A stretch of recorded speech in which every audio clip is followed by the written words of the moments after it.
परिवहन है, तो परिवहन के बारे में पहला पढ़ेंगे। क्या पढ़ेंगे? परिवहन के बारे में। पहला आपको जो पॉइंट है, आपको कृष्ण पट पे है ना, ब्लैक बोर्ड पे आपको पहला जो बिंदु है, मैंने क्या लिखा है? परिवहन। क्या लिखा है? परिवहन। तो परिवहन के मतलब है कि कोई भी चीज को एक जगह से दूसरे जगह ले जाना, एक जगह से दूसरे जगह ले जाने की जो प्रोसेस होता है उसको हम लोग परिवहन कहते हैं। क्या कहते हैं? परिवहन। जैसे तुम यहाँ पे है, तुमको यहाँ से मान लीजिए कि सकसोरा जाना है, तो आप कैसे जा सकते हैं? या तो पैदल जा सकते हैं या तो आप कोई गाड़ी के माध्यम से जा सकते हैं। अब गाड़ी में कुछ भी हो सकता है, चाहे वो बस हो सकता है, चाहे साइकिल हो सकता है, चाहे टेम्पो हो सकता है, कुछ भी हो सकता है ना, तो वो भी आपका परिवहन। तो परिवहन है ना, सामाजिक विज्ञान के दृष्टि से को 3 भाग में बांटा गया। कितना भाग में? 3 भाग। पहला का नाम है स्थल परिवहन। क्या नाम है? स्थल परिवहन। इसको इंग्लिश में हम लोग बोल सकते हैं लैंड ट्रांसपोर्ट। क्या बोलेंगे? लैंड ट्रांसपोर्ट, है ना। दूसरा का आपका है जल परिवहन। क्या है? जल परिवहन। इसको अंग्रेजी में बोलेंगे वाटर ट्रांसपोर्ट। क्या बोलेंगे जी? Water transport. तीसरा में आपका क्या है? वायु परिवहन। इसको हम लोग बोलेंगे एयर ट्रांसपोर्ट। क्या बोलेंगे? एयर ट्रांसपोर्ट, है ना। तो स्थल परिवहन की जो परिवहन है ना, जो आपके जमीन पे चलते हैं, कहाँ चलते हैं? जमीन पर, उसको हम लोग बोलेंगे स्थल परिवहन। क्या बोलेंगे? स्थल परिवहन। चाहे इसका एग्जांपल ले लें, साइकिल ले लें या स्वयं ले लीजिए, आप खुद परिवहन के रूप में काम करते हैं, करते कि नहीं करते हैं? चाहे बस लीजिए, ट्रक लीजिए, टेम्पो लीजिए, ये सब किसका उदाहरण है? स्थल परिवहन का। किसका है? स्थल परिवहन। जल परिवहन, जो चीज आपका जल में चलता है, कहाँ चलता है? जल में। जल में, जैसे आपका नाव हो गया, क्या हो गया? है ना।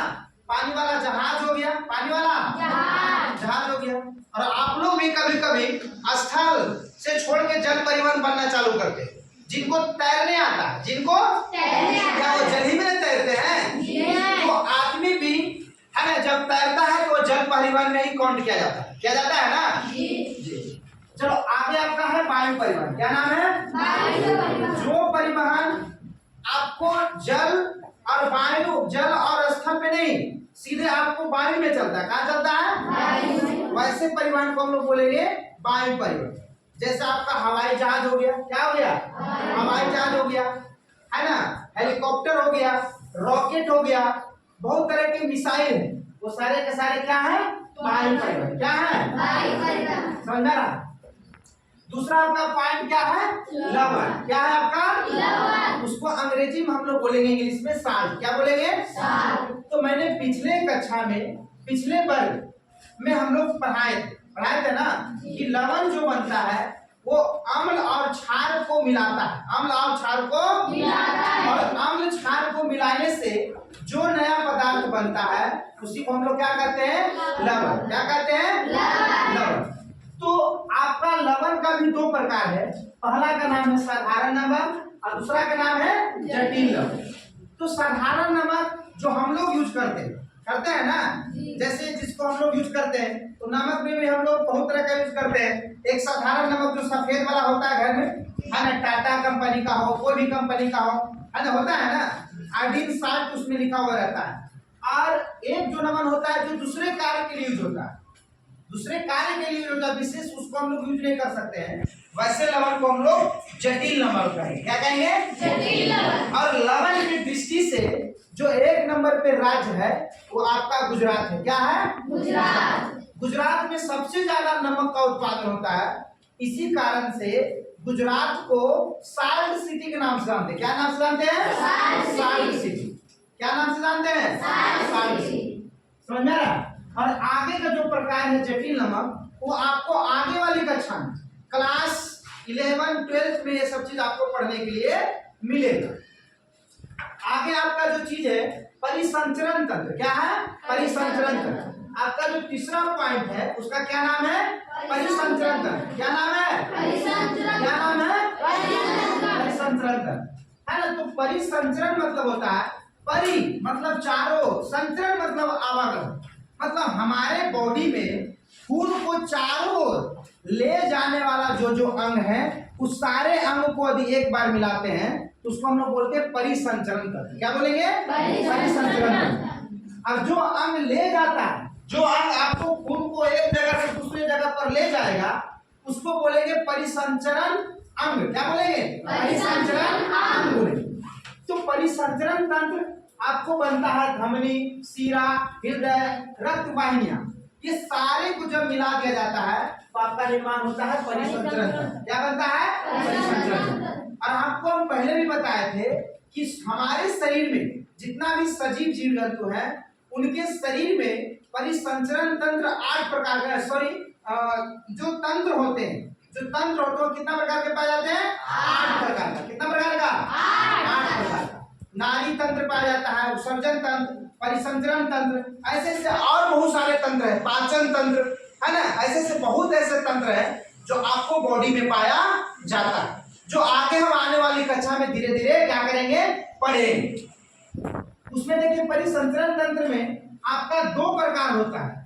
एक प्रकार का नाम है बंद परिसंचरण तंत्र, दूसरा का नाम है खुला परिसंचरण तंत्र। समझ में आ रहा? तो यहाँ पे आपका धमनी है, शिरा है, हृदय है, ये आपका परिसंचरण तंत्र हुआ। ये आपका क्या हुआ? परिसंचरण तंत्र। तो धमनी का काम है कि जो खून होंगे वो खून को हृदय में जो होगा खून उसको सारे बॉडी में ले जाएगा। कहाँ ले जाएगा?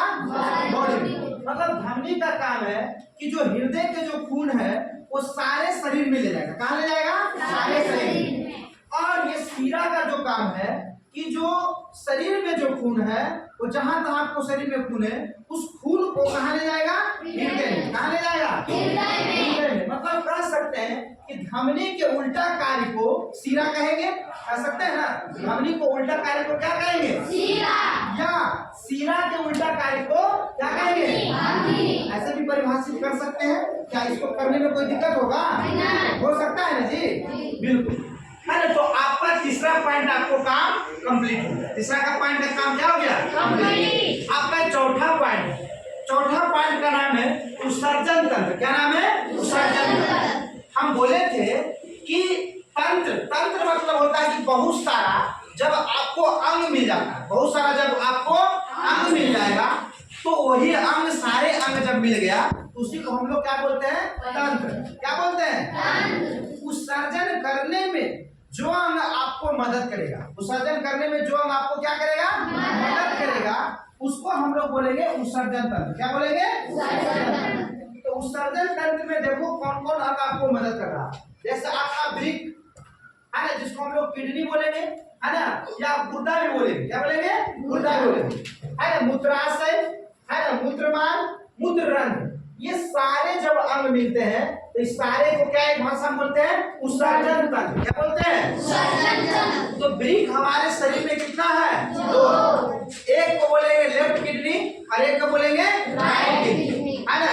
बाया, है ना, बाया वृक्क और दायां वृक्क हिंदी में बोल सकते हैं, है ना। तो ये सारे हुए, है ना। तो उत्सर्जन हमको पहले बताया कि शरीर से बाहर निकालने की प्रक्रिया, शरीर में जो खराब पदार्थ है उस पदार्थ को बाहर निकालने की जो प्रोसेस होता है उसी को हम लोग उत्सर्जन बोलते हैं। क्या बोलते हैं? उत्सर्जन बोलते हैं। क्या बोलते हैं? उत्सर्जन। क्या बोलते हैं? उत्सर्जन। और जो पदार्थ बाहर निकला उसी को हम लोग बोलते हैं उत्सर्जित पदार्थ। क्या बोलते हैं? उत्सर्जित पदार्थ। आपको पॉइंट नंबर 9 में आपको लिखा हुआ है, पॉइंट नंबर 9 में आपको क्या है? लिखा हुआ। जो हमारे शरीर से बाहर निकलते हैं मल, क्या निकलते हैं? मल, आपका मूत्र और आपका क्या?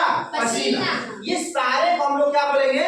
उत्सर्जित पदार्थ। क्या बोलेंगे? उत्सर्जित पदार्थ। क्या इसको समझने में कोई दिक्कत नहीं?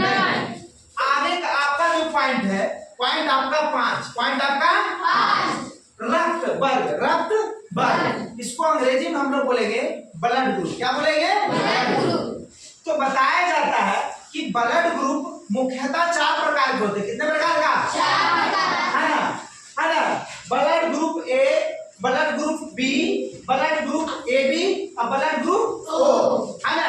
रक्त वर्ग ए, रक्त वर्ग बी, रक्त वर्ग ए बी, रक्त वर्ग ओ। ये आपका मुख्य रूप से कितना प्रकार का हुआ? 4 प्रकार। तो ब्लड ग्रुप कितना होते हैं? 4 प्रकार के होते हैं, है ना। अब प्रत्येक ब्लड ग्रुप का 2 प्रकार होता है। कितना प्रकार का? 2 प्रकार। हाँ, एक आपका पॉजिटिव होता है, एक आपका नेगेटिव होता है। जैसे आपका ए का प्रकार है ए निगेटिव, ए पॉजिटिव, है ना। B positive, B negative, A B positive. O का प्रकार है ओ पॉजिटिव, ओ निगेटिव, है ना? है ना, होता है ना। इसमें से कहा जाता है, एक कहा जाता है सर्वग्राही वर्ग ग्रुप। सर्वग्राही वर्ग ग्रुप वैसा वर्ग ग्रुप जो सभी व्यक्ति से नाम है सर्वग्राही, मतलब ये सभ्य से खून लेगा। जिस व्यक्ति के शरीर में यदि एबी ग्रुप पाया गया, वो व्यक्ति दुनिया का कोई भी व्यक्ति से वो खून लेगा, उसको कोई दिक्कत नहीं होगा। वो कौन ले सकता है? एबी। एक होता है यूनिवर्सल डोनर, सर्वग्राही दाता को दान दे सकता है, कोई भी चीज को दे सकता है, उससे कोई दिक्कत नहीं होगा। उसका नाम है ओ। क्या नाम है? ओ, है ना। तो जिसमें ओ ग्रुप पाया जाता है, वो व्यक्ति किसी को दान दे सकता है, दान देने में कोई दिक्कत नहीं होगा। ए भी जिसमें ग्रुप में पाया जाता है, वो किसी से समझ में आया? इसको अंग्रेजी में बोलेंगे यूनिवर्सल रिसिप्टर, इसको बोलेंगे अंग्रेजी में यूनिवर्सल डोनर, मतलब दान करने वाला। मतलब क्या हुआ? दान करने वाला। तो कौन दान करेगा? ग्रुप ओ वाला, ग्रुप ओ वाला। अब कौन ग्रहण करेगा ज्यादा? Group A B. क्या इसको समझने में कोई दिक्कत? समझने में कोई दिक्कत नहीं। आगे का जो पॉइंट आपका है, आपका 6, आगे का पॉइंट आपका कितना है? 6, है ना। वो रक्त से संबंधित कुछ फैक्ट है। अभी तुमसे कोई पूछेगा कि रक्त क्या है, तो आप उसको जवाब दे सकते हैं कि रक्त तरल द्रव है, रक्त तरल द्रव है, रक्त संयोजी उत्तक है, होता है। रक्त में जो प्रोटीन पाया जाता है उसका नाम ग्लोबिन होता है। रक्त का रंग लाल तो है, लेकिन इसका कारण है कि उसमें क्या पाया जाता है? क्या इसमें कोई दिक्कत है? रक्त एक चिपचिपा पदार्थ है, इसको गाढ़ा होने में 2 से 3 मिनट बहुत लगते हैं। कितना मिनट? 2 से 3 मिनट। समझ में आ रहा है? रक्त को गाढ़ा करने में विटामिन के और पट्टिकाणु का, है ना, समझ में आ रहा है? और एक रक्त को ठट्टा करने में थ्रोम्बिन नामक एक प्रोटीन भी पाया जाता है। क्या पाया जाता है? थ्रोम्बिन। वो भी आपको रक्त को ठट्टा करने में क्या करता है? मदद करता है। क्या इसको समझने में कोई दिक्कत नहीं? Point number 7, point number 7, अपोहन। क्या नाम है? अपोहन। इसको अंग्रेजी में बोलते हैं डायलाइसिस। क्या बोलते हैं? डायलाइसिस, है ना। तो जब आपके शरीर में 2 किडनी में से कोई एक किडनी खराब हो जाता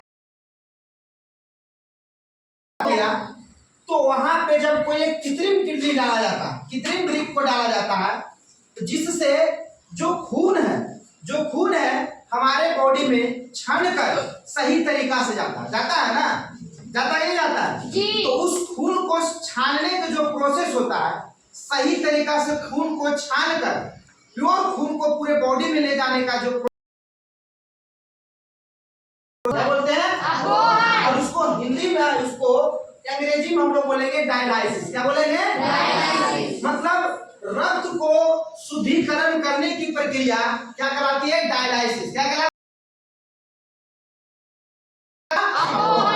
क्या इसको समझने में कोई दिक्कत नहीं? चलिए आगे का आपका पॉइंट है 8। आपका 8वां नंबर पॉइंट है रंध्र। क्या नाम है? रंध्र। पत्तियां को देख लो, और उस पत्तियां पे छोटा छोटा छिद्र होगा, छोटा छोटा छिद्र होगा, और वही छिद्र को साइंस की भाषा जैसे हम लोग सांस लेते हैं, तो हम लोग सांस लेते हैं नाक द्वारा। किसके द्वारा? नाक द्वारा। तो पेड़ पौधा भी आपको सांस लेता है वो रंध्र के द्वारा। दिक्कत है? नहीं। तो मैंने 8 नंबर आपको क्लियर किया, 9 नंबर भी मैंने क्लियर कर दिया था ना। चलिए अब आ जाते हैं आपका पॉइंट 10 नंबर। कितना नंबर पे? संवहन ऊतक कि जो पेड़ पौधा में पेड़ पौधा में जल खाद्य पदार्थ को पेड़ पौधा को पहुंचावे, पेड़ पौधा को वृद्धि करने में मदद करे, तो वैसे प्रकार के ऊतक को क्या बोले? संवहन उत्तक दो प्रकार के, कितना प्रकार का? दो प्रकार के। एक का नाम है जाइलम और एक का नाम है फिलोएम। क्या नाम है? फिलोएम।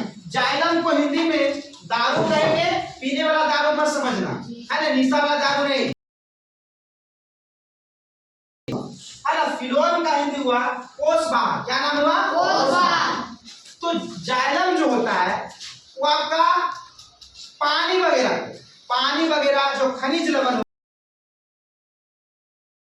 कौन मेंटेन करता है? जाइलम। कौन करता है? जाइलम। मतलब पेड़ पौधा को पानी पहुंचाने का काम कौन करता है? जाइलम। कौन करता है? जाइलम का काम। पानी वगैरह खनिज लवण जो भी कम रहा पेड़ पौधा को वो कौन देगा? और उसका खाना जो मेन होता है, खाना को हर एक जगह पहुंचाना, हर एक पत्तियों में पहुंचाना, उसका काम है फिलोएम। क्या है? फिलोएम। इसको हिंदी में कहते हैं कोषवाहक। क्या बोलते हैं? कोषवाहक। क्या इसको समझने में कोई दिक्कत? चलिए आगे आपका पॉइंट है पट्टिकानु। क्या है? पट्टिकानु। तो रक्त वाहिका में आपको 3 तरह का बताया गया था। रक्त वाहिका 3 प्रकार के होते हैं, एक होता है आरबीसी, एक होता है डब्ल्यूबीसी और एक होता है पट्टिकानु, है ना। आरबीसी मतलब रेड ब्लड सेल्स, डब्ल्यूसी मतलब व्हाइट ब्लड सेल और प्लेटेटस, उसी को हिंदी में बोलते हैं पट्टिकानु। क्या बोलते हैं? पट्टिकानु। समझ में आ रहा है? उसी को क्या बोलते हैं? पट्टिकानु। और पट्टिकानु शरीर में अधिक कमता है तो बहुत तरह के रोग जनरेट होने लगता है ना। तो बॉडी में पट्टिकानु को पाया जाना बहुत जरूरी है और अधिक मात्रा में रहेगा तो आपको रोग से बचने में मदद करेगा और रक्त को थक्का नहीं होने में मदद करेगा। यदि ये ज्यादा मात्रा में पाया तो रक्त को थक्का करने में क्या करेगा? मदद करता है ना, पाया जाता है। यदि नहीं पाया जाएगा तो आपका रक्त बहुत लेट से थक्का हो और ये कब जाता है तो यदि ये काटता है तो डेंगू ज्वर, समझ में आ रहा है? डेंगू ज्वर का मात्रा बॉडी में क्या हो जाता है? कम जाता है। क्या हो जाता है? कम जाता है। और जैसे रक्त का कमेगा तो बॉडी का थक्का रक्त में बॉडी में खून का थक्का होना क्या हो जाएगा? बढ़ जाएगा। क्या हो जाएगा? नहीं बढ़ जाएगा। तो ये चीज आपको ध्यान देना है। चलिए आपका आगे में कुछ आपका पॉइंट है, नोट में आपको लिख डाले, रक्त परिसंचरण तंत्र के जो खोज करता है उसका क्या नाम है? ना रक्त वर्ग जो आपको बताया है ना, ब्लड ग्रुप, उसका खोजकर्ता का नाम है कार्ले लैंडस्टीनर। कार्ले लैंडस्टीनर, है ना। कितना बार धड़कता है? तो 1 मिनट में कितना बार? 72 बार। ऐसे आपको किताब में 72 से 80 बार, 72 से 80। तो आपको किताब में नाड़ी दर बताया गया या हृदय स्पंज दर कहा गया। समझ में आ रहा है? हीरोथ्रोम के कारण होता है। किसके कारण? हीरोथ्रोम के कारण। और मूत्र में 95% पानी पाया जाता है। क्या पाया जाता है? 95% क्या पाया जाता है? पानी, है ना। और आपका रक्तदाब, अरे कोई भी व्यक्ति स्वस्थ है, सही है, तुमको रक्तदाब लगभग इतना के करीब होना चाहिए, 120/80 mm ऑफ एचजी, इतना के लगभग में अच्छी मतलब होना चाहिए। और रक्तदाब को नापने वाला जो मशीन है उसको स्पाइरोमीटर कहते हैं। क्या कहते हैं? स्पाइरोमीटर कहते हैं रक्तदाब को मापने वाला। जैसे वर्षा को मापने वाला यंत्र है उसको हम लोग रेन गेज कहते हैं। क्या कहते हैं? रेन गेज कहते हैं। ऐसे ऐसे बहुत है। जैसे मान लीजिए कि आपको आर्द्रता का नापना है तो आपको इसको मापने वाला मीटर है हाइग्रोमीटर। क्या है? हाइग्रोमीटर। बहुत ऐसे यंत्र है, जैसे हम पहले भी पिछले कक्षा में पढ़ाए थे कि दूरी को मापने वाला यंत्र है उसको ओडोमीटर कहेंगे। क्या कहेंगे? ओडोमीटर, है ना। चाल को नापना है या स्पीड को नापना है उसको नापने वाला यंत्र है उसको हम लोग स्पीडोमीटर कहेंगे। क्या कहेंगे? स्पीडोमीटर कहेंगे। तो ऐसे ऐसे बहुत सारे यंत्र हैं, है ना। और इस यंत्र के बारे में विशेष आगे आने वाले वर्ग में हम लोग पढ़ेंगे। क्या इन चीजों को समझने में